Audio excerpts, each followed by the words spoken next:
Vasudevaya. Om Namo Bhagavate Vasudevaya.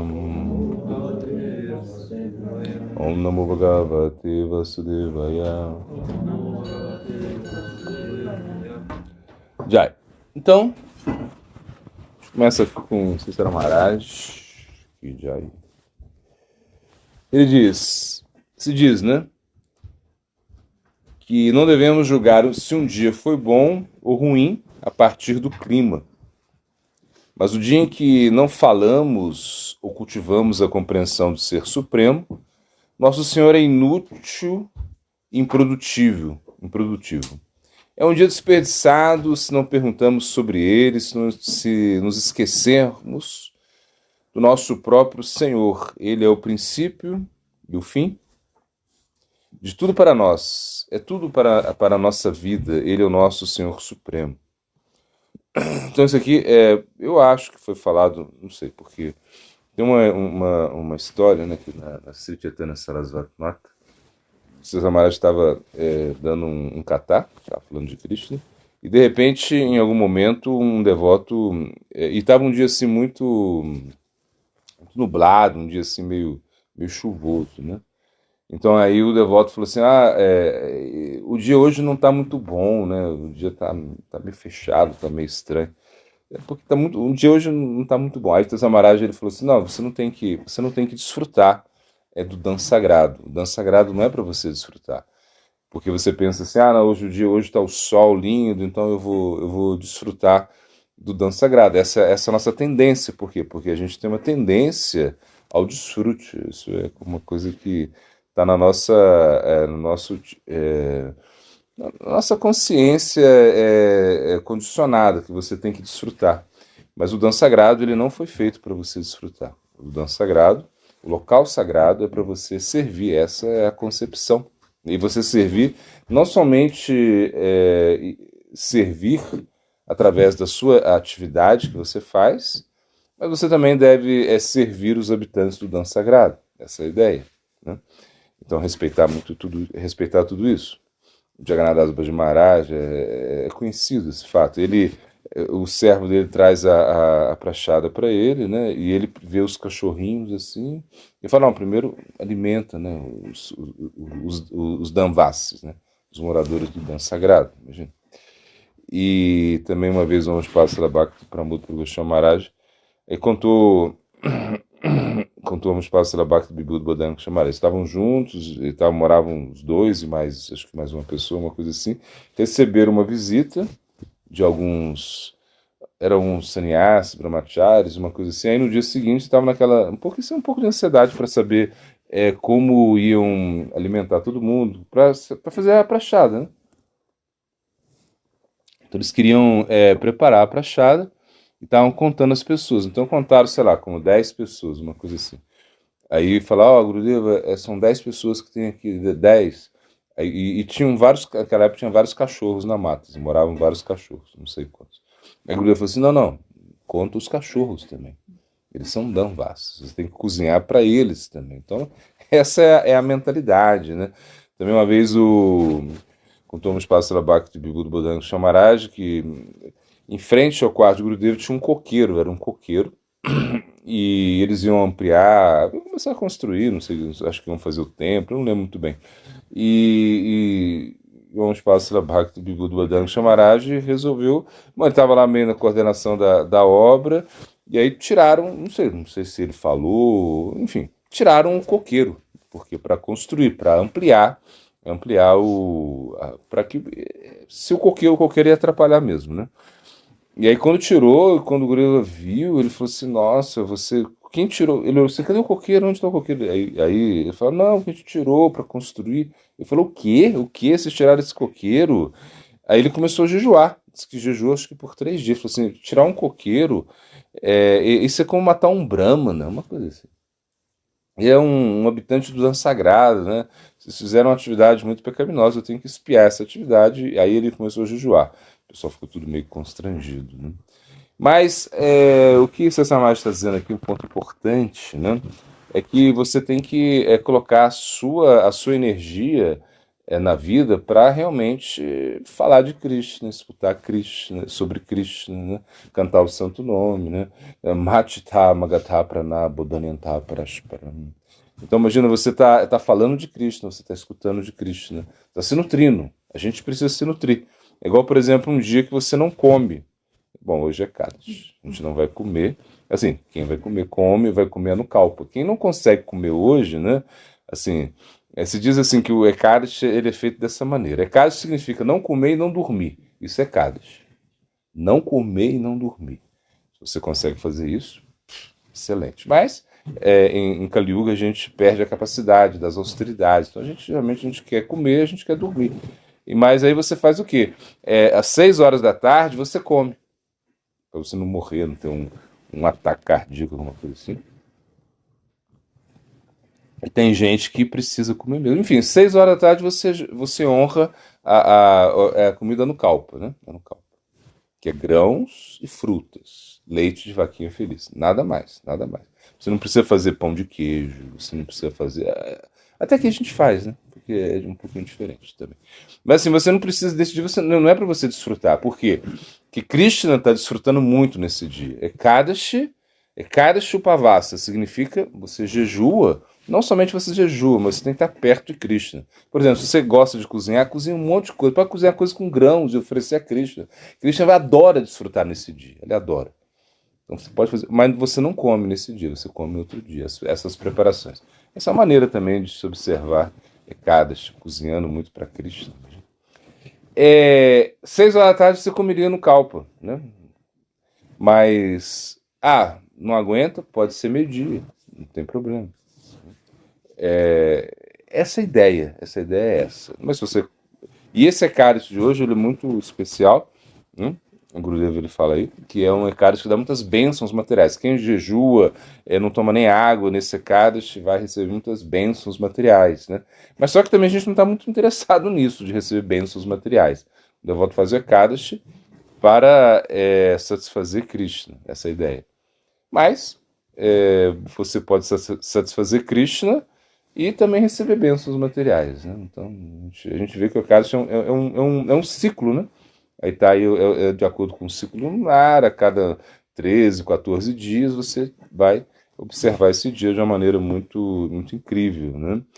E se você, nesse dia, ou seja, qualquer dia que seja, né? Porque hoje é um dia que a gente fica mais concentrado, canta japa, sei lá, não passeia com cachorro, não vai na cachoeira, uma coisa assim. Mas nesse dia, em todos os dias que você faz, se você coloca Cristo na sua vida, isso que é o importante. Se você fala de Krishna, você pensa em Krishna, você se esforça. E como Krishna fala que você se esforça, né, ele não fala para você ficar de parada de cabeça, ele não fala para você ficar aí fazendo jejuns ou mal, não falar. Não, ele fala o quê? Satatam kirtanyantumam jatyantasta dridavrataha. Dridavrataha, ou seja, você vai se esforçar cantando o santo nome. Essa é a maneira. Então, isso é a primeira coisa. É cantar e falar de Cristo, escutar de Cristo, mais ou menos o que a gente está fazendo aqui. Então, o seu dia vai ser muito improdutivo, inútil, se você esquece Krishna. Krishna, ele é o centro, né? Ishavasiddham Sarvam. Ele é o centro. A gente tem que entender isso. Se a gente não entende isso, a nossa vida será inútil. O dia será inútil. Porque você pensa assim, não, mas eu tenho uma vida muito longa. Você não sabe. Por exemplo, agora a gente está falando aqui 9 minutos. Então, 9 minutos a menos na nossa vida. 9 minutos que você está aí preparando o seu crematório, será uma coisa assim, né? Que a gente quer ser queimado, a gente quer ser enterrado. Então, 9 minutos a menos, ou seja, 9 minutos mais próximo do seu crematório. Então, é mais ou menos assim, como se tiver, o mundo material é como um pátio de crematório. Uma coisa assim, você tem que pensar nisso. Que todo dia a gente... Não é assim? Agora o Bhagavatam fala que não. Assim, ele fala que sim e fala que não. Por quê? Porque ele fala assim que o sol se nasce, né? Assim que o sol nasce, depois que ele se põe, isso você entende que você está perdendo a vida. Mas se você fala de Cristo no seu dia produtivo, se você tem uma compreensão do Senhor Supremo, você está ganhando a vida. Entende? Igual como eu falo, né? Tem um rapaz, a gente estava no trem, o menino era 5 horas, a gente estava lá onde estava? Aí Itaim Paulista, que chama o negócio. É São Paulo, mas para você chegar lá no centro de São Paulo é uma viagem, uma viagem. Então eu tinha que pegar um ônibus, né? Aí eu peguei o ônibus, quando fui pegar o ônibus, o cara tava do meu lado. Eu vi ele, um trabalhador, né? Eu tava caminhando, e ele um trabalhador, assim, né? E era, sei lá, eu saí desse dia, era como 4 da manhã, uma coisa assim, 4h30.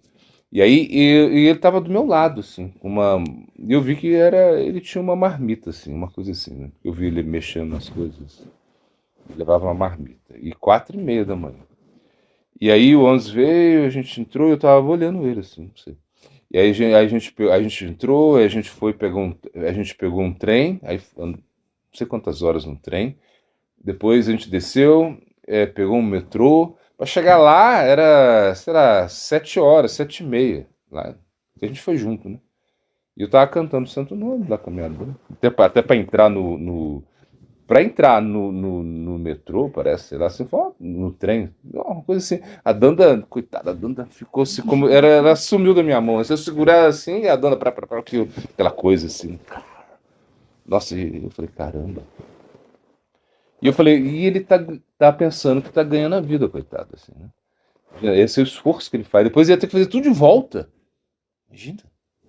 Sei lá, 3 horas. São 6 horas de deslocamento, mas aí o cara precisa ganhar a vida. Mas isso realmente Agora eu digo assim: se a pessoa tem a consciência no local certo, ele podia até aproveitar essas 6 horas para cantar japa, cantar um lac, tranquilo, né? Mas não, as pessoas elas não querem praticar a vida espiritual, elas querem se esforçar muito no mundo material, mas não querem se esforçar no plano espiritual. Esse é o problema. Isso é mais então, um dia auspicioso é o dia que você fala de Krishna, escuta de Krishna, canta o Mahamantra. Imagina, um menino aí, eu escutei ele falando, né, numa aula que eu estava escutando de Gurudeva, um espaço lá Bhakti Bible do Bodhana chamado, acho que eu falei assim, eu posso cantar o Nishinha Kavati, né, o Nishinha Kavati, que é uma coisa muito poderosa, o Nishinha Kavati, né? A gente vê que muitos devotos cantam todos os dias, né? E aí o Gurudeva te dá proteção, retira os obstáculos do serviço espiritual, uma coisa muito poderosa. O Gurudeva falou assim, não canta Nishinha Kavati. Canta 64 voltas de japa todos os dias. Se você canta 64 voltas todos os dias, isso é o Kavati mais poderoso que tem. Kavati significa proteção, né? Você não consegue cantar isso, canta 16, né? Um quarto disso. Já tá, pelo menos está um quarto protegido, uma coisa assim. O santo nome, ele é para isso, ou seja, ele é para te dar Krishna, mas também ele vai te proteger. Ser cremado é a nossa tradição. Você vai cremar o corpo de uma pessoa quando morre, porque você não vai colocar ele na terra. O corpo, quando a pessoa morre, esse estado assim, né, de morte, a gente entende que o corpo, ele. Quanto mais você fica com o corpo. Quem foi coveiro aqui? Não, ninguém foi. É difícil. Quem for coveiro sabe. Às vezes o cadáver ele mexe, entendeu? Assim, quem mexe com o corpo, assim, sabe? Às vezes o pessoal leva susto, né? O cara morreu, tá morto, de repente dá uma mexidinha, assim. Porque morreu, mas não morreu de tudo, assim. Tá morrendo ainda, né? Assim, morreu. O coração parou né? Parou o pulmão, parou de funcionar os órgãos vitais, mas ele ainda tá, a morte ainda tá indo, né? Então, você diz que, por exemplo, por isso que nos crematórios eles amarram os dois, o dedão, né? E o dedo, sei lá como é que chama esse dedo do pé aqui? Médio. Eles amarram, assim, os dois, né? Porque dali o corpo pega a energia, né? Uma coisa assim. Aí pode se mexer. Eles têm uma, né? E por isso que eles lavam também o corpo, né? Até os judeus, né? Eles lavam o corpo também. E a nossa tradição é de lavar o corpo, porque é mais ou menos assim como quando você acorda, por exemplo, né? E quando você toma aquele banho, assim, aquela coisa que você lava, pelo menos lava a cara, né? Você, como da outra, né? É mais ou menos isso, assim, você desperta e como você lavar é como se você tivesse, pum, acabou, uma coisa assim. Então, o que vai fazer, ou seja, e às vezes, por exemplo, tem pessoas que fazem tantra, né? Vocês sabem que é o tantra, né? Tantra não é fazer sexo, não, gente. Tantra, nas palavras de Cícera Maharaj, significa você tornar uma coisa inauspiciosa em auspiciosa. Você modificar isso a Tantra. Tantra está relacionado à energia material, né? Então eles podem transformar as coisas, né? Por exemplo, nós seguimos o Tantra também. A gente vai lá, pega vários elementos materiais, oferece a Krishna, a deidade está lá, que parece que é material, né? Mas não é material. Você transforma através de mantras, enfim, isso é o Tantra. Então, por exemplo, tem yogis, né, que praticam Tantra, que eles podem pegar, eles pegam um passarinho, quem já viu um passarinho morrer aqui, né? Tu não já viu, né? Acho que já, né? Eu já batei alguns lá. Chumbinho, espigardinho de chumbinho, imagina. Mas, assim, né, eu imagino, meu pai nunca quis me dar essa pegadinha de chubinho. Era meu sonho, assim, meu sonho era ter esse mas eu nunca. Ele realmente ele fez muito certo, de não me dar. Meu pai era uma pessoa muito tranquila, assim, tranquila demais. Assim, pessoa, assim, nunca levantou a voz comigo, é uma coisa assim incrível, né, a tranquilidade do meu pai. E eu sempre pedia esse pegadinha de chubinho e falava, não, de jeito nenhum, de jeito nenhum, de jeito nenhum. Ele, imagina, não me deixou nem fazer judô, ele achava que era violento demais. Eu falei, não, o cara devia ser, sei lá, um budista, uma coisa assim. Enrustido. E ele enrustido, porque eu lembro que eu era criança, eu adorava armas. Assim, não sei, tinha uma coisa, eu era criança, né? Assim, e sempre comprava, naquela época, eu lembro que eu tinha um revólver, né? Eu acho, não sei se hoje em dia, acho que é até proibido fazer isso hoje, né? Era um revólver, uma réplica de uma arma real. Se você chegasse com ele assim, todo mundo. E às vezes eu gostava, assim, né, de botar, assim, né, andar. Coisa de criança, adolescente, mais criança, assim, para adolescente. Eu levava na escola, assim, coisa assim. E aí eu lembro uma vez, a gente tinha um. Ah, meu Deus, comecei a contar a história. Tinha um. Agora já foi. A gente tinha um galo de briga, né? Galo de briga. Eu adorava galo de briga também, não sei por quê. E o galo chino. O galo chino é que briga mesmo. Esses galos, você bota ele dois pra brigar, os bichos se matam, assim, né? E a gente tinha, né? Então tinha um amigo meu que ele tinha fazenda, né? E ele trazia os galos lá, e a gente botava o galo lá, assim, a gente tem que botar ele fechadinho, assim, né? E você bota eles pra brigar, eles brigam mesmo, assim. Mas eles não se matam, não, mas tipo, tiram um pedaço do olho, assim, é uma coisa assim horrível, né? Sai sangue. Mas eles ficam brigando, assim, eles brigam mesmo, né? O galo do China, é incrível. A gente treinava eles, assim. A gente amarrava uma corda no pé deles, assim, e fazia eles girarem, assim, sabe? No sol, uma coisa doida, né?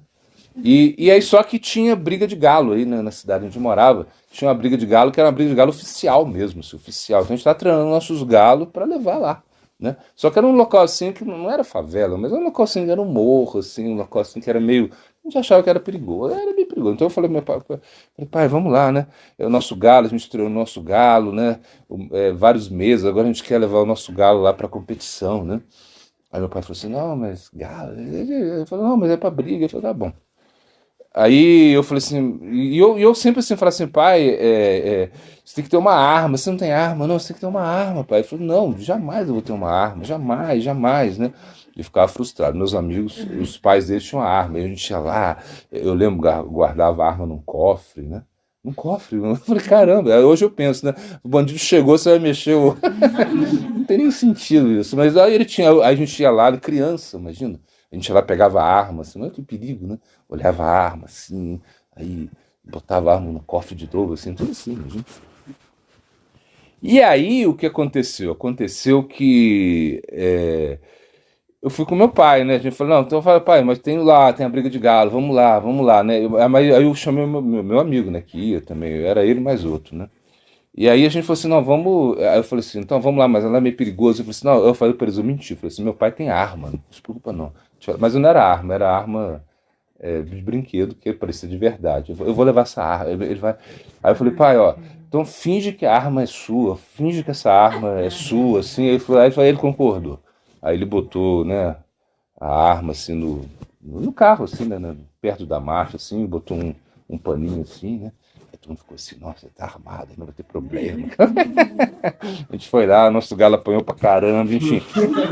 Mas eu sempre pedia pro meu pai uma espingardinha de subir, nunca me deu, nunca me deu. E a gente matava, e tinha um amigo que tinha, né? A gente ia matar passarinho, né? Tá falando de passarinho, deixa eu esquecer. E a gente ia matar passarinho, imagina. Matar passarinho. E aí depois, aí um dia, né? Um dia ele resolveu, ele trouxe a arma da fazenda, né, para a cidade, né, e começou, criança, né, e tava lá, a gente estava numa varanda, ele começou a, sei lá, começou a atirar nos cachorros embaixo, assim, uma coisa assim, né? A gente lá, criança, né? Então atirava nos cachorros, o cachorro saia correndo, a gente, assim, coisa assim, desse jeito, imagina.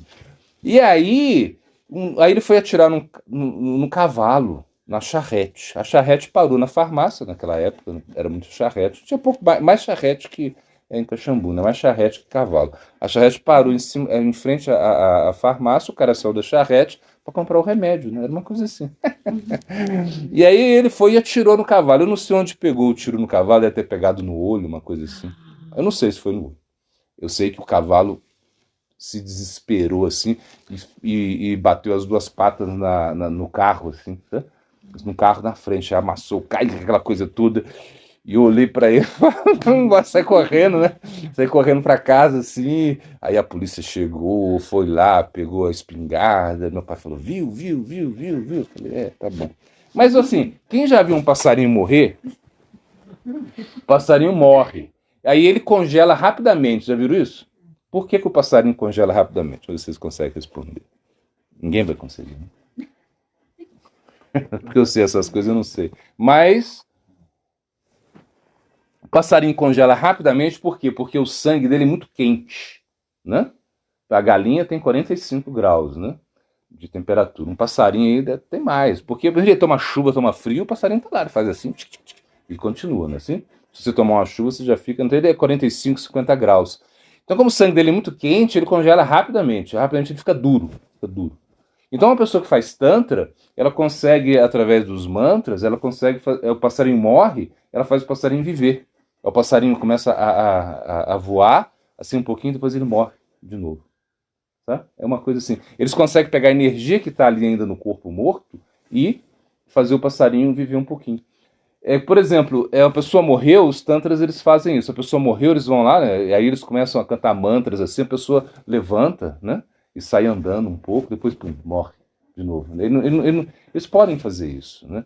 Então o que eu digo inclusive tem, claro, essa já é outra história, mas Gurudeva conta lá, né, bom, resumindo, né, que ele conta lá que em Assam tinha um devoto que era casado e a mulher era muito má, muito brava. Ele casou sempre, ele casou e quando ele foi tomar a iniciação, só ele tomou e ele não de autorização para ela fez a vida dele um inferno, se iniciou com Prabhupada Bhaktisiddhanta, até que Prabhupada, e quem contou essa história foi Madamoha, né, que é o avô de Gurudeva, um espaço Bhakti Bibur Bodhanga Chamaraj, e ela falou, olha, ele falou, a vida dele foi um inferno, ele não conseguiu praticar nada, ele não praticava nada, assim, ai, morreu, de desgosto, ele ficou tão depressivo, imagina, ele ficou tão depressivo porque ele não conseguia praticar, que ele morreu.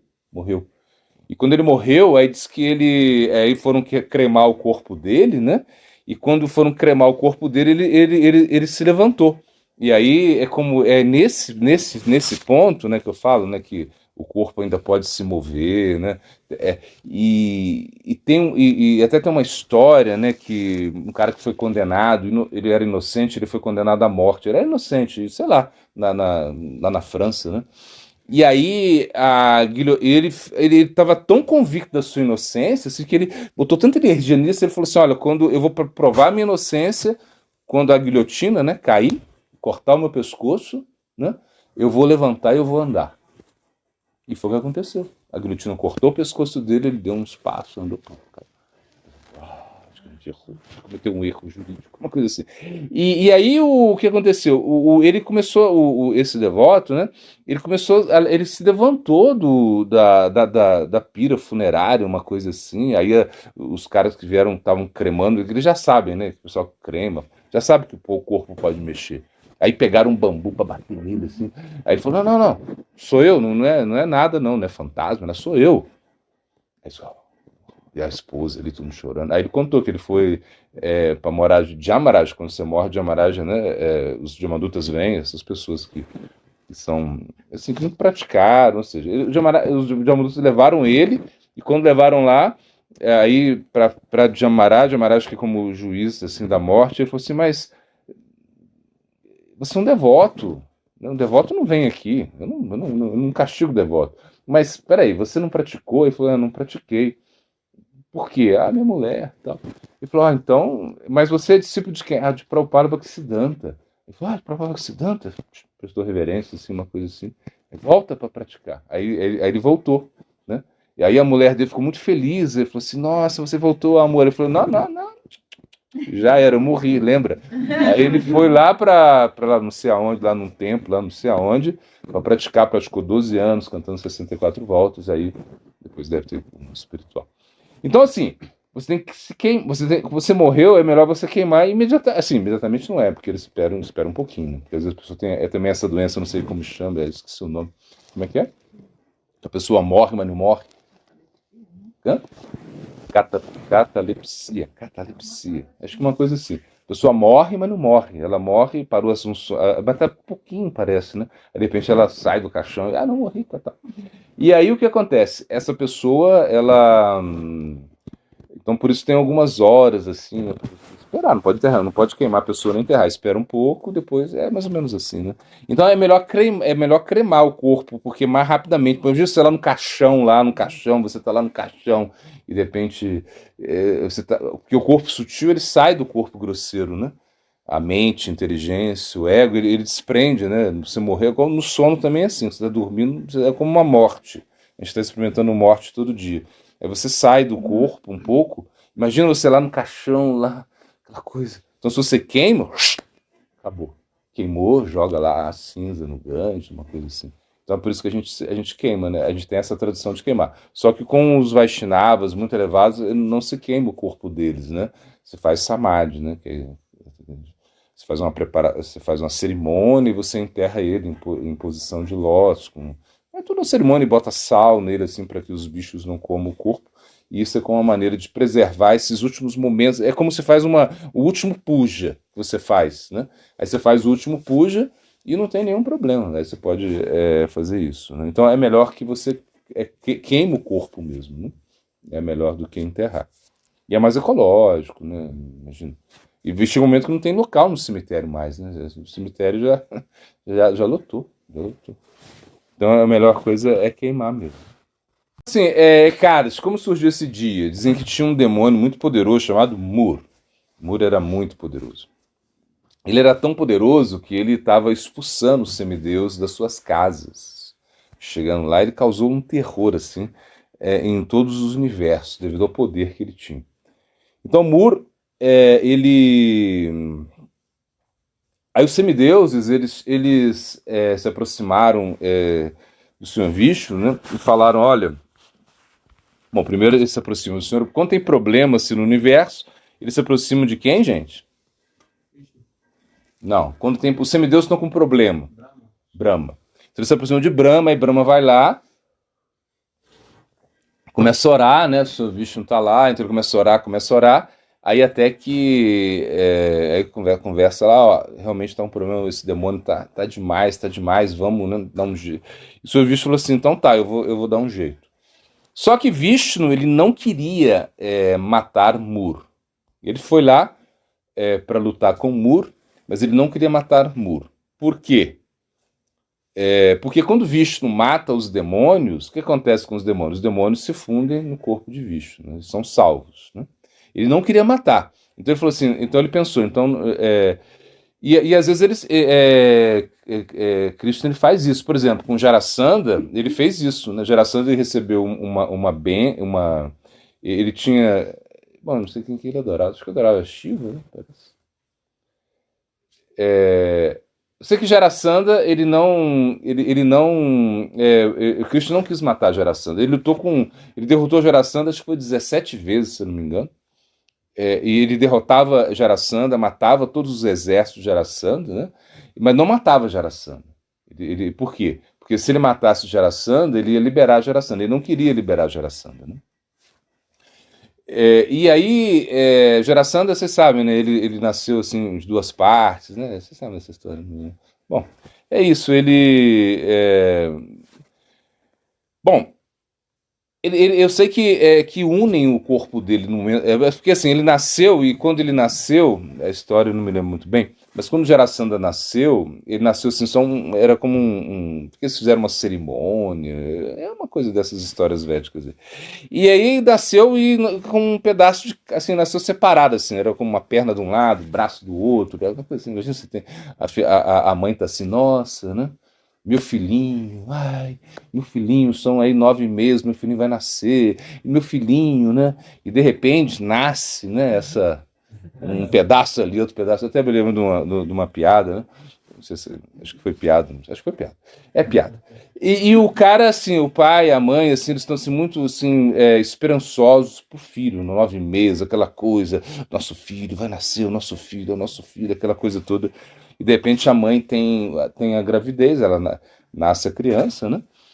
E aí o pai lá fora, assim, né? O pai lá fora, porque não era esses. Era naquela época que o parto não era humanizado, né? Era parto demonizado, não sei. O pai não podia estar perto, estava lá no hospital, uma coisa assim, né? O pai está lá fora. É isso que não acontece, né? E então, assim, então o pai não tá lá, o pai tá naquela expectativa, né? Tem aquela história, né? O cara no corredor tá para um lado, para o outro, um lado, para o outro, né? Aquela coisa assim, né? Assim, fumando cigarro do lado do outro. Porque é o parto, ele não tá sabendo de nada. E de repente, nasce. Aí o médico veio assim e falou assim: nasceu! Ele falou assim, calma, nasceu. Mas só que tem um probleminha. Qual é? É que ele nasceu sem braços. Sem braço? Sem braço? Ele falou assim: não tem problema. Ele vai jogar futebol. Não tem problema, pode jogar futebol sem braço. Ele só não vai poder jogar basquete, vai jogar futebol, vai ser o melhor jogador de futebol. Ele vai jogar na seleção, vai ser uma coisa incrível, babá. Aí o médico falou assim: não, mas tem um probleminha também. Qual é o probleminha? É que ele nasceu sem perna. Sem perna? Mas tudo bem, eu vou botar ele na natação, ele vai nadar, ele vai ser um fenômeno, a gente vai botar eu vou ensinar ele a nadar, ele vai nadar como de um jeitinho assim, que não vai ter nenhum problema, ele vai nadar bem. E só que ele nasceu sem um tronco, né? Sem o tronco? Ele falou assim, nasceu sem um tronco. Eu falei, não, o tronco, mas ele vai ser o cérebro mais importante, ele vai ser o cérebro mais importante, vai ser um Einstein, eu vou incentivar ele vai aprender tudo, ele vai ensinar, porque ele não vai poder, ele estava assim, ele não vai poder se movimentar muito, mas ele vai aprender muito conhecimento, que não sei o quê, deixa eu ver meu filho, né? Aí chegou lá e falou assim, não, peraí, o médico falou, peraí, é que quando a gente chegou lá no parto, era só uma orelha grande, assim. Uma orelha grande. Uma orelha grandona. Aí ele falou assim, é só uma orelha? Ele falou assim, é. Ele falou assim, meu filho, eu adoro você, meu filho, é desse jeito mesmo. Você vai ser a orelha melhor do mundo, você vai ouvir tudo. Meu filho. Aí o médico falou assim, ó, fala alto que nasceu surdo. Ai.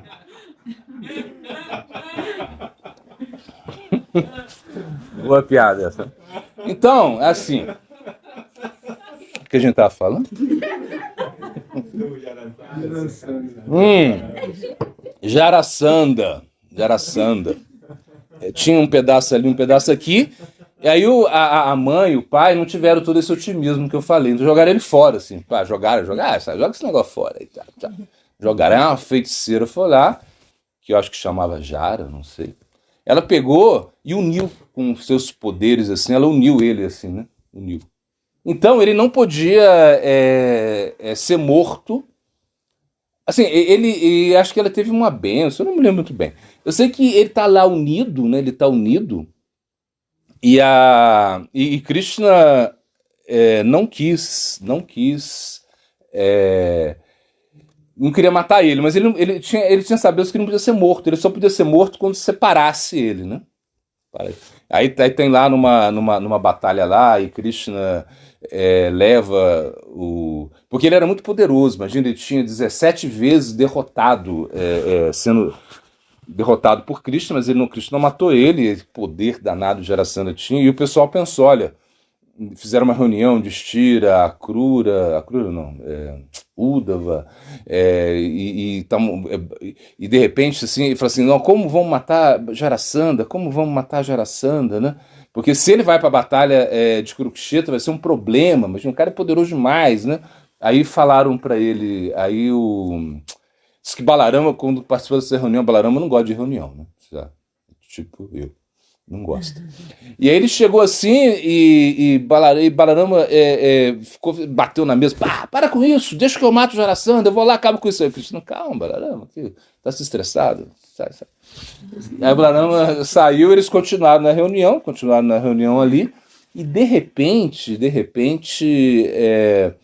tiveram uma ideia. Vamos lá, a gente se disfarça no reino de Jarassandha, a gente se disfarça de rei, né? De Brahmanas, né? E a gente chega lá, a gente pede um pedido para Jarassandha, e ele vai dar, e que Jarassandha possa lutar com Bhima. Essa era a ideia. E Bhima vai matá-lo. Então foram. E quando Jarassandha viu eles, os Brahmanas, né, chegaram assim com os ombros desse tamanho, né, com a mão, né, desse tamanho, com cheio de cicatriz. Chegaram os Brahmanas, Jarassandha. Aí ele olhou assim e falou, cicatriz, cheio de corte, os músculos assim, né? Brahmanas, ó. O Brahmana geralmente é magrinho, só fica cantando, lendo, né? Tem óculos aqui assim de nerd, né? Os Brahmanas geralmente parecem nerds, assim, né? Aquele óculos assim, desse tá grossudo. E aí eles aceitaram, né? Aí o Jarassandha era muito. Seguiu o Dharma, né? Ele adorava Vishnu, agora eu lembrei. Jarassandha adorava, ele tinha bênçãos de Vishnu. Porque eu lembrei, porque se explica que, mesmo você adorando Vishnu, seguindo Varnashram, você pode ser demoníaco, se você não adora Krishna. Por isso que eu lembrei. Ele adorava Vishnu. E aí o que aconteceu? Aí ele falou assim, não, tudo bem, vocês são brahmanas, né? Pode entrar, o que você... Aí serviu eles. Eu falei, a gente quer caridade. Aí ele falou assim, não, tá bom, o que vocês querem? A gente quer que você lute com esse garoto aqui, que é o Bhima. Que é Bhima. Não, ele falou assim, eu quero que a gente está desafiando você para uma luta, né? Krishna falou. Aí ele falou assim, com você eu não posso lutar, Krishna. Você já fugiu de mim 17 vezes, porque a Jarassandha, Krishna derrotava todo mundo, Jarassandha queria brigar com ele, Krishna saia correndo, né? Era assim, né? Krishna saia correndo. Krishna. Né? E aí ele falou assim, então tá. Eu não posso lutar com você. Com o Destira, esse cara não vale nada. A Arjuna é muito novinho para mim, né? Muito criança. Então o Bhima, tudo bem, ele é mais ou menos do meu porte. Aí começaram a lutar, e nesse momento o Bhima estava assim, né, com dificuldade para matar a Jarassandha. Ele era muito poderoso mesmo. Até que Krishna fez assim, pegou uma folha e fez assim, rasgou a folha, né, no meio. Aí o Bhima olhou e ele entendeu que ele tinha que rasgar Jarassandha. Então ele derrubou Jarassandha, assim, pegou uma perna, botou uma perna no pé dele, assim, na coxa, e fez. Então, aí pegou e jogou do outro lado, assim, para que ele não pudesse unir, porque ele podia unir, né? Aí foi que Jarassandha morreu. Mas Mur, que era um demônio muito poderoso, né, e que Krishna não queria matar, por quê? Porque quando Krishna não quer matar os demônios, né, ele quer o quê? Ele não quer matar demônio, porque quando ele não quer matar pessoalmente o demônio, porque ele não quer liberar o demônio. Ele não quer essa misericórdia para os demônios. Então, Mur veio, e eles foram brigar, e Krishna diz que Krishna saiu correndo, e ele foi para os Himalaias, né? Então ele entrou numa caverna nos Himalaias, né? Numa caverna, e ele ficou dormindo. Ele fingiu que estava dormindo. Quando o Mur chegou, para brigar com Krishna, diz que de Krishna saiu uma mulher do corpo de Krishna, que chama Ekadashi. E ela, por quê? Porque ela apareceu no Ekadashi, né? O Tana Ekadashi, se eu não me engano, o Tana Ekadashi, que é o Ekadashi, eu não sei se é da lua escura ou da lua clara, não lembro, acho que é da lua clara, assim, a lua cheia. É onde surgiu o Ekadashi. O Ekadashi surge numa lua cheia, né? E é o Tana Ekadashi. Então sai Krishna, sai Ekadashi, que é uma mulher assim, e ela vai e ela mata Mur, né? Porque ela é uma expansão de Krishna. Então ela vai, matou Mur, e ela pediu uma benção, bênçãos, né? Krishna ficou muito satisfeito com ela. Ela falou, então me dá bênçãos, né? Ela falou, então tá. E Krishna deu a primeira bênção para ela. Ela falou assim, olha, Quem observa esse meu dia, esse dia de Ekadashi, né, vai tirar todas as reações pecaminosas, vão ser eliminadas. Quem observa jejum nesse dia, né, vai tirar suas reações pecaminosas, vai eliminar isso. E a outra bênção que Krishna deu para ela, que ela pediu, parece, que as bênçãos materiais também fossem atendidas nesse. Então, por exemplo, se você faz Ekadashi, você vai ter bênçãos materiais, né? Você vai ter bênçãos materiais. E a outra bênção, qual foi? Ah, bom, você acha que eu ia desenvolver o amor por Deus? É uma coisa assim. É uma coisa assim. Foram, acho que 3 bênçãos que ela recebeu. Então é assim que nasceu Ekadashi, né? Ekadashi, esse é como o nascimento de Ekadashi. Veja bem, o Ekadashi tem um momento auspicioso de você romper ele, né? Como é que chama? Pradana? Parana, perdão, Parana. Parana é o momento, sei lá, de 6h10 até 8h10, uma coisa assim. Tem Ekadashi que tem, já viu, né? 3 minutos, né? Uma coisa assim, 5 minutos para você romper. É importante você seguir isso. É tudo um cálculo astrológico, é de acordo com o Titi, né? Titi é um momento astrológico. O Titi é Ekadashi Titi, por isso que fala. É um momento astrológico que você tem para observar esse Ekadashi. Então ele. Geralmente assim, é quando o Sol nasce, né? Aí você já não. Aí se você quiser jejuar, assim, praticamente. Hoje, por exemplo, ele começa, a gente viu lá, né?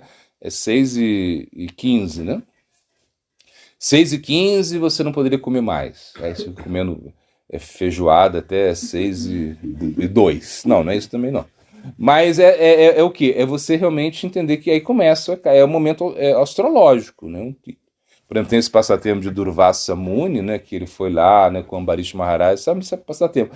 Ele chegou lá e ele chegou no momento que era para romper o jejum, para quebrar o jejum. E aí ele foi fazer as abluções dele, cantar os mantras e blá blá blá, e Ambarish Maharaj tava.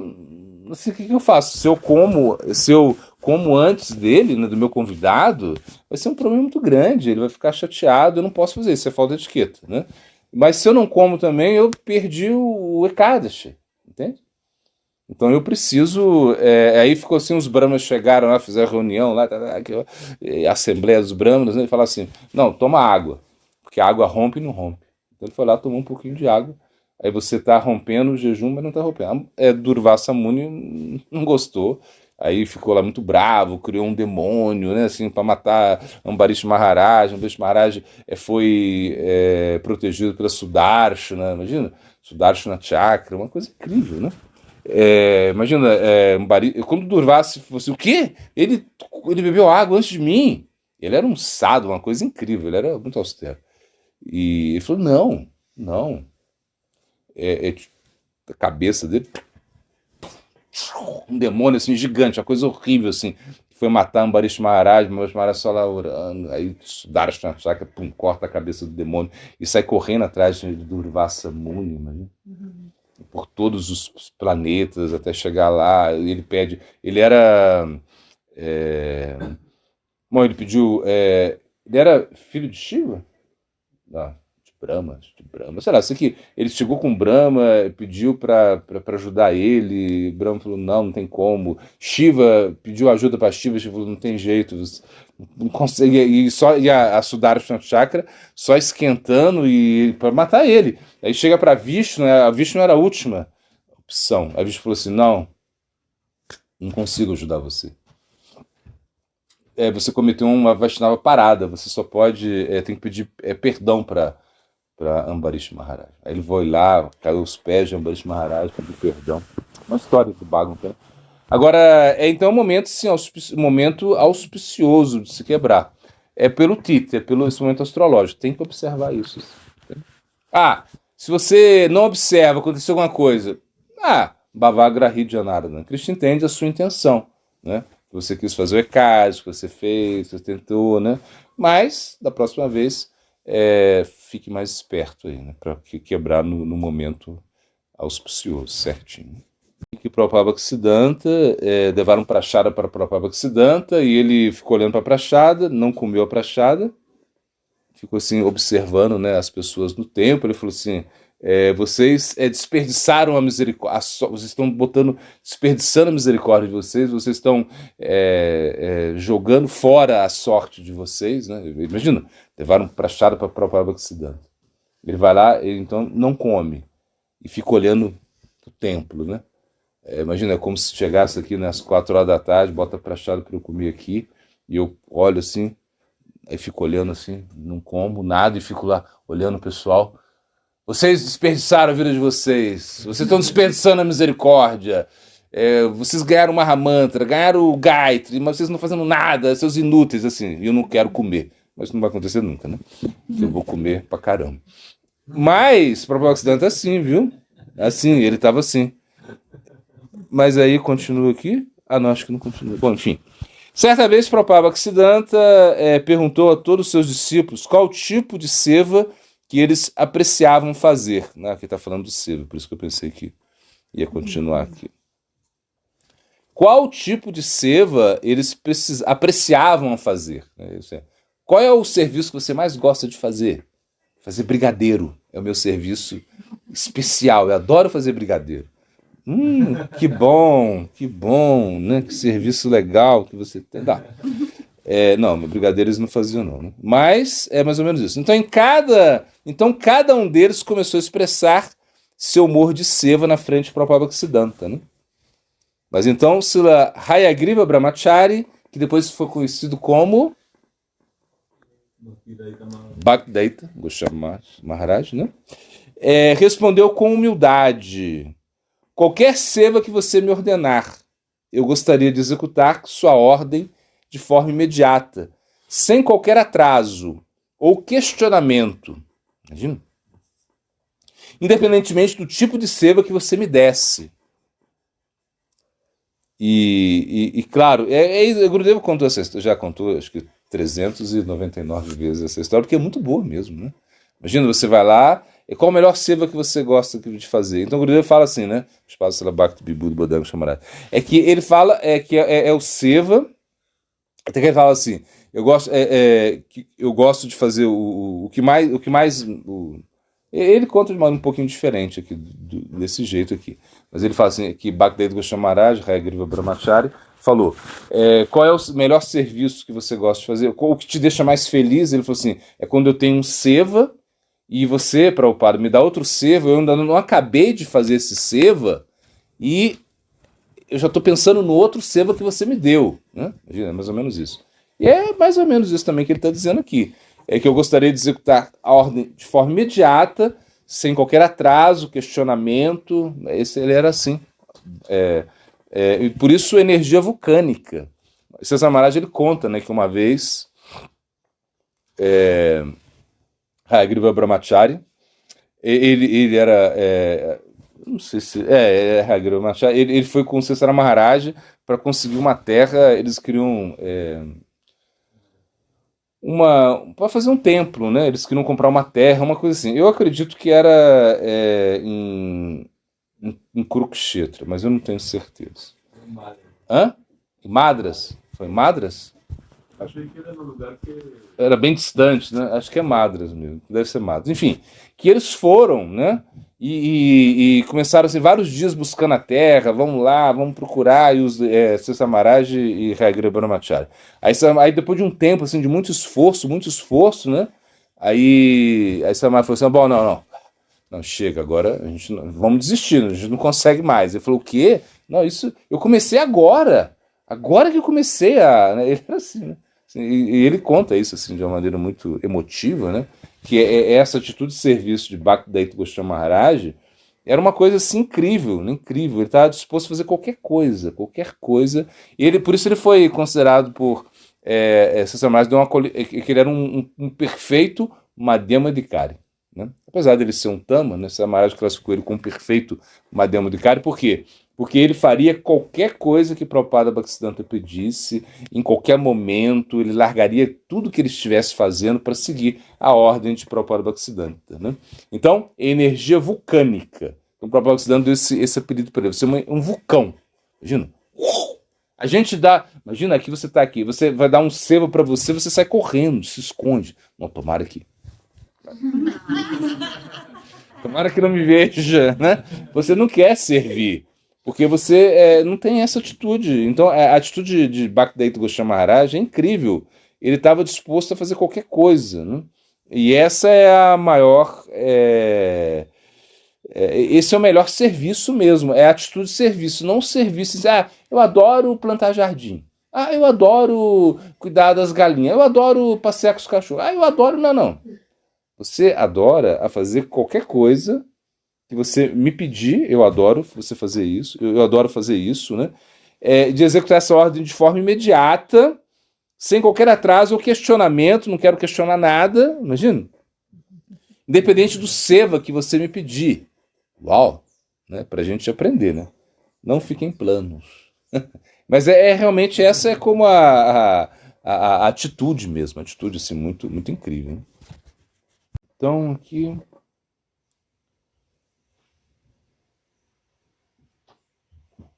Sadanandana Swami, que era um primeiro discípulo ocidental, de Prabhupada Bhaktisiddhanta, um austríaco. Né? Ele está falando, né? Que muitas coisas foram colocadas em sua cabeça e você ficou com muito peso, assim. Muitas coisas estão aí, estão pesando você, né? E se alguém disser que uma senhora atingiu o nível de bhava, isso é estúpido, irresponsável. Eu gostaria de ver alguém que tem pelo menos a quarta característica de bhava. Apesar de ter atingido um nível elevado, o praticante está somente inconsciente disso. É mais ou menos isso, né? Ou seja, é por isso que fala, né? Essa famosa história, né? Swami Maharaj Prabhupada, eles abriram um templo na Inglaterra, aí, como lá tem muito hindu, né? Os hindus eles iam no festival de domingo. E no domingo, tinha um hindu lá que, quando começava a abrir o altar, começava a cantar, ele começava a rolar no chão pra lá, gritar, chorar, assim, aquela coisa. E aí os devotos não sabiam o que fazer, mas ele era hindu fazendo tudo isso, eles pensavam que ele estava um certo bhava. Então escreveram para Prabhupada para perguntar, né, o que a gente faz com ele? Está atrapalhando o programa, né, imagina. Prabhupada falou assim, dá um chute na cabeça dele. E aí vê o que ele faz. Se ele continuar inconsciente desse jeito, é bhava. Se ele ficar triste, né, ficar brigar com vocês, isso não é bhava. Né? Então é isso. Quando a pessoa quando tem bhava, ele fica inconsciente, ele perde, né, ele não fica. Né? César Maharaj também, uma vez ele disse que ele tinha um devoto lá que eles falavam que ele estava em bhava, então o César Maharaj foi, né? Lá para ver ele, né, para ver o bhava dele. Quando ele chegou lá, ele perguntou pro devoto, né, que estava em bhava, chorando, ele falou assim, quem é Goura? Quem é Nitai? Ele tinha Goura e Nitai. Aí o devoto ficou assim, esse é Goura, esse é Nitai. Aí já saiu, foi embora e falou, não, se ele tivesse em bhava, ele não ia saber quem é Goura, quem é Nitai, né? Então esse é o ponto, né? Então ele fala, Swatika bhavas ou sintomas de êxtase, né? Você sabia que o Bhakti-Rasamrita Sindhu diz que tais bhavas aparentes surgem em um coração trêmulo e senil, que nunca foi tocado por Bhakti, ou em um coração inconstante em favor do sentimentalismo, ou que tais bhavas podem ser gerados habitualmente numa espécie de histeria coletiva, ou para alguém se passar com um Bhakta avançado, é mais ou menos isso, ou seja, isso, você está lá, né? E você tá pulando, você tá gritando no Kirtan, aquela coisa toda, Haribol, não sei o quê. Mas você sai do Kirtan e você começa a ver o defeito dos outros, você tem muita luxúria, né? Então isso não é bhava mesmo, assim. Isso é um bhava aparente, né? Que ele está explicando isso, né? Então ele fala, meu professor e outros Vaishnavas simplesmente abandonaram esses hipócritas que o castigaram como aparades, ofensores mesmo. Né? Então, na realidade, é isso. Ou seja, porque você... como se explica? O que é pior? Né? Um ladrão ou um falsificador de dinheiro? O que é pior? O ladrão é pior? Falsificador é pior. Por quê? Porque ele tá te enganando, né? Você, por exemplo, inclusive ele te dá um dinheiro, você pode dar dinheiro para ele em troca e você não vai descobrir, porque tá falsificando. Um ladrão você já sabe que foi roubado, mas um falsificador é pior. Então os nossos sentimentos, nós não devemos falsificá-los, né? Os sentimentos devem ser reais, isso que ele está explicando, né? Que você, quando sente algo, você sente mesmo, e quando você não sente, você não sente.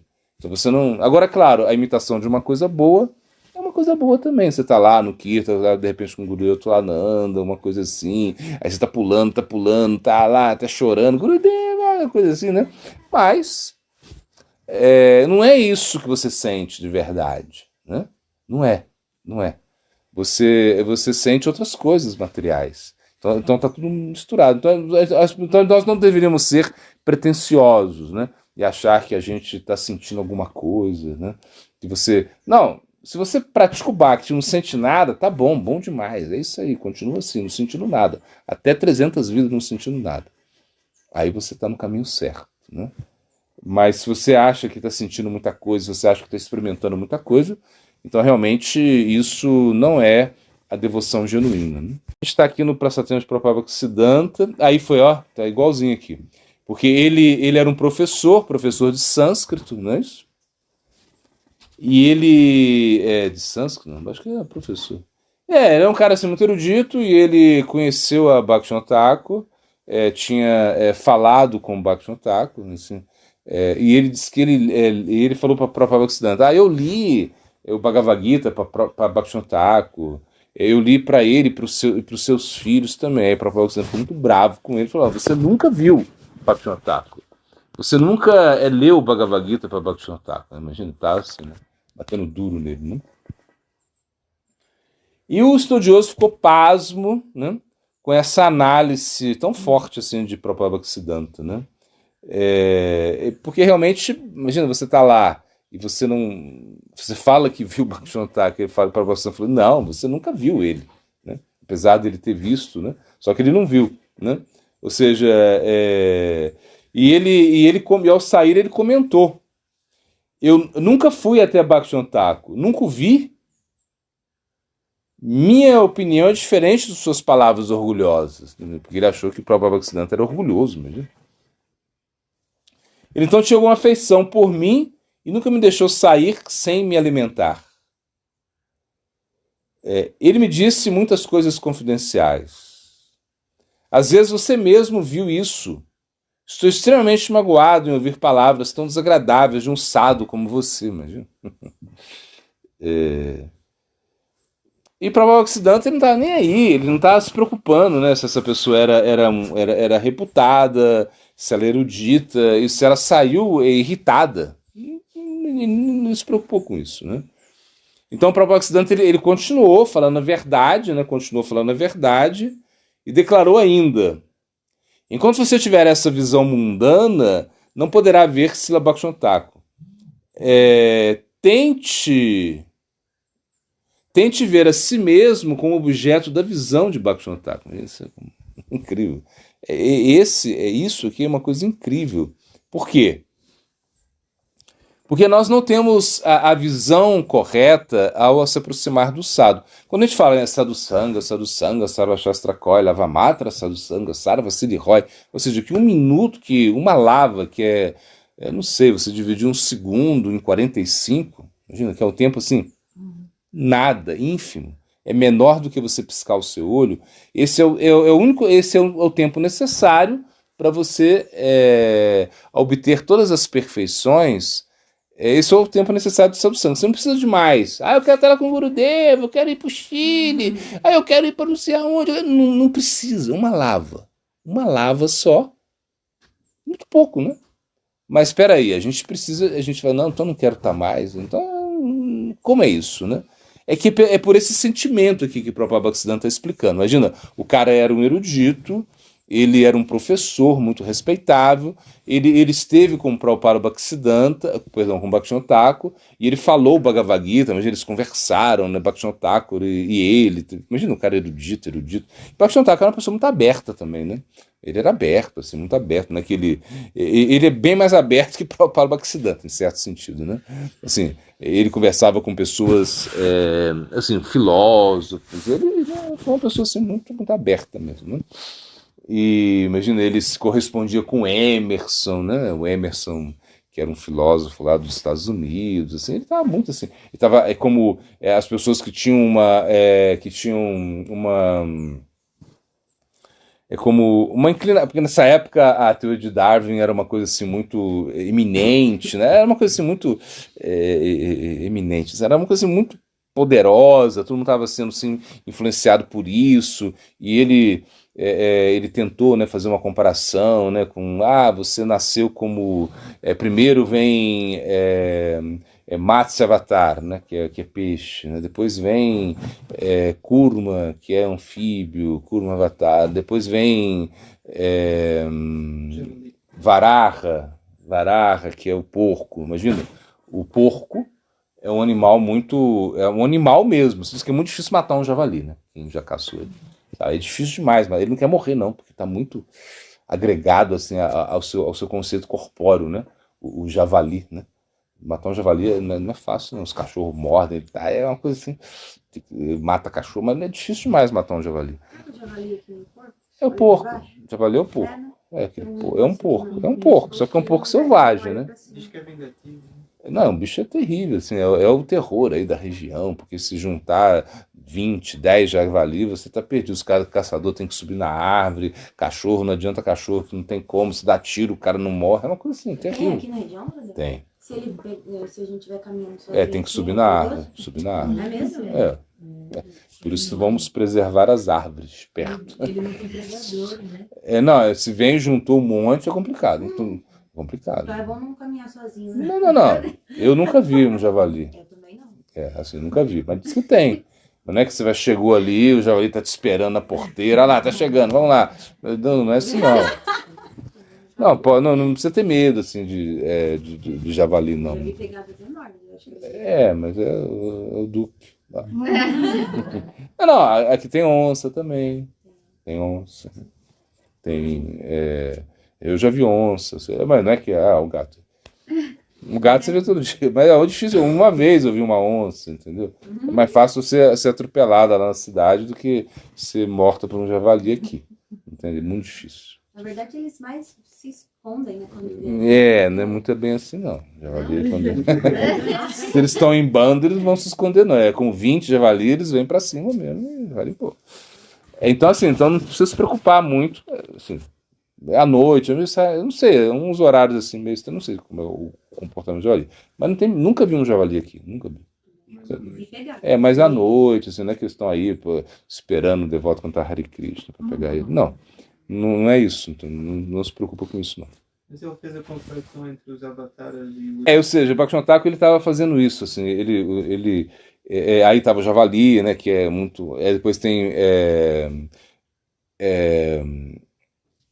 Nishinradeva, metade homem, metade leão, né, assim, já estava meio assim, né?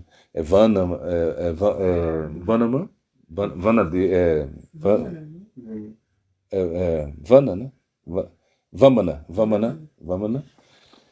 que é e aí vai. E aí até que tem Suramachandra, que é como muito... aí já é como uma forma humana assim, muito, muito poderosa, né? Assim, porque ele é muito correto, né? Muito, né? Dharmático, não sei.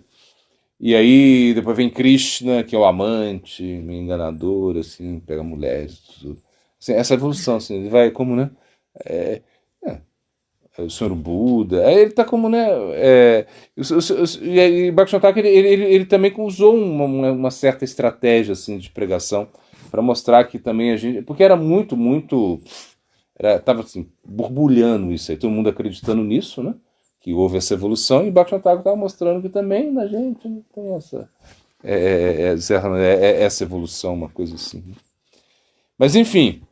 ele estava ali, né, discutindo, né, com o Prabhupada, ele estava esse professor lá, e esse professor, o Prabhupada falou assim, não, você nunca viu o Bhaktivinoda Thakur, você nunca viu, porque não é com esses olhos materiais que você vai ver Bhaktivinoda Thakur. E ficou até o final, o professor ficou ofendido aqui, ofendido, você viu que ele ficou ofendido, né, e ele falou assim, Bhaktivinoda Thakur não teve filhos. O cara tá pirado. Como? Ele teve 14 filhos? Como não teve filho? Eu vi. Não, você não viu o Bhaktivinoda Thakur. Ele tá falando, você não viu o Bhaktivinoda Thakur. Você viu, com os olhos materiais, você não vê Bhaktivinoda Thakur. Você está muito longe do sadhu se você realmente acha que com olhos materiais você vai ver o sadhu. Não é assim, não. Então, por isso que ele bateu bem forte, assim, no professor, né? Assim, ele não estava com medo, não. O professor sabe, era muito... ele ficou muito bravo, professor, mas para o Ocidente não se preocupou muito com isso. Né?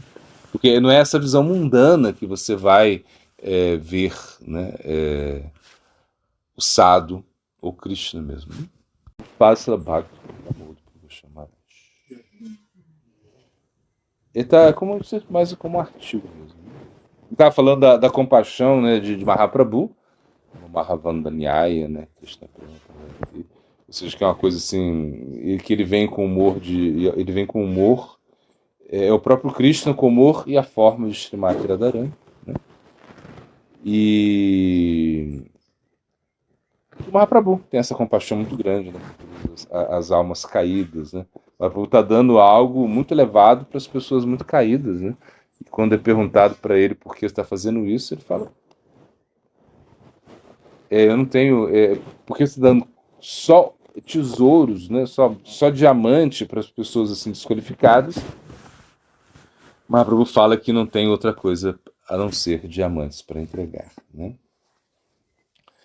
E essa compaixão de Mahaprabhu é inconcebível, ou seja, por isso que é Namomaha Vandanyaya, ou seja, uma coisa assim que é nunca antes vista.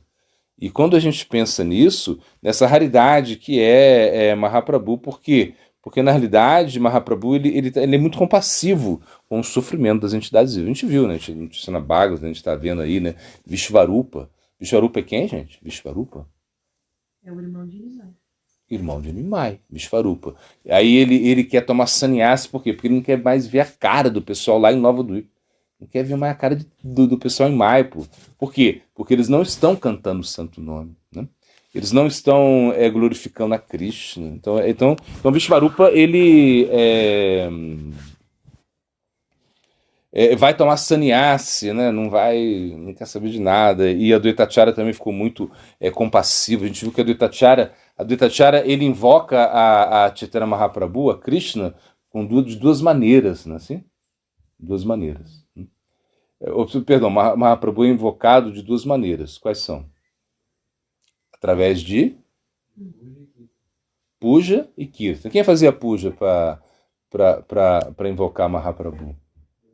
Advaitacharya. Ele tinha uma Shalagram Shila, ele oferecia água com tulasi para invocar Chaitanya Mahaprabhu, né, para Krishna que viesse, devido a essa compaixão.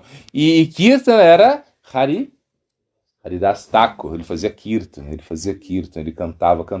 Então, uma forma é Raganuga, ou seja, quando você canta o santo nome, isso era Raganuga, é bem muito espontâneo, assim, era Haridas Thakur. E kirtan já é como um pouco mais de certa Archana, ou seja, Archana, essa forma assim, mais regulada, assim, mas eles tinham compaixão. Então, na verdade, quando a gente pensa em Maipo, Nova Dwipa, a gente pensa em compaixão. Compaixão. E por isso o Samaraj ele fala, você tem que se aproximar primeiro de Nityananda, primeiro de Goura, para depois se aproximar de Radha Krishna. Então, isso é comum, né? Uma coisa assim que você tem que ver, né? Então, é a compaixão de Mahaprabhu, né? E ele queria acabar com os sentimentos, né? Ele queria acabar com o sofrimento de todo mundo, né? Então, na realidade, o que o Gurudev está falando aqui é que não existe diferença entre Krishna e Mahaprabhu, né? Então, por isso, se nós pensamos, né, que existe diferença entre Navadvip, ou seja, Mayapu, ou seja, e Vrindavan, a gente está cometendo uma ofensa de certa maneira, né? Então, por isso, essa oração, né? Ó filho de Nanda Maharaj, né? Eu sou servo eterno, né? Mas eu esqueci o relacionamento que eu tenho com você. Ou seja, esse é o problema, né? E eu estou nesse mundo material. Isso é o que o Mahaprabhu está falando, né? Não é isso? No Sikshastaka, né? Ou seja, ele está falando, eu não tenho mais esse relacionamento com você, porque eu esqueci isso, né? Agora, realmente, me conceda essa misericórdia, né? Então, ou seja, durante muitas e muitas vidas, né, a gente esteve aí como empenhado em só satisfazer os nossos sentidos. Esse é o problema, né? E aí chega um momento que a gente desperta para isso, né? Bahunam Jamanante, Gnanavamam Prapadante, Vasudeva Sarvaiti, Samahatma Sudurlabha. Sudurlabha significa uma alma muito, muito rara, muito afortunada, né? Depois de muitos nascimentos, ela entendeu que Krishna é a causa de tudo. E se ela entendeu que Krishna é a causa de tudo, ela quer se render a Krishna. Então, imagina, então é algo muito difícil disso acontecer. Se libertar dessa condição material é uma coisa difícil para todo mundo, não é fácil, né?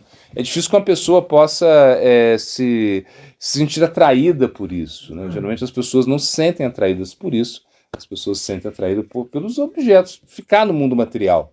Ou seja, é essa loucura do mundo material. As pessoas estão no mundo material e elas acham que isso é tudo o que existe, que isso é a força delas e que realmente elas alimentam, né, uma coisa que não tem sentido.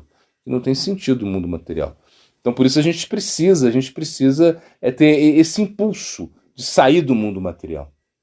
Mas não só sair do material como os Guiane, sei lá, o Mayavadi, que quer perder sua identidade. A gente quer sair do mundo material, a gente quer servir Krishna, a gente quer ir para o lado positivo da coisa, né? Você quer servir Krishna, porque sem servir Krishna você não é nada.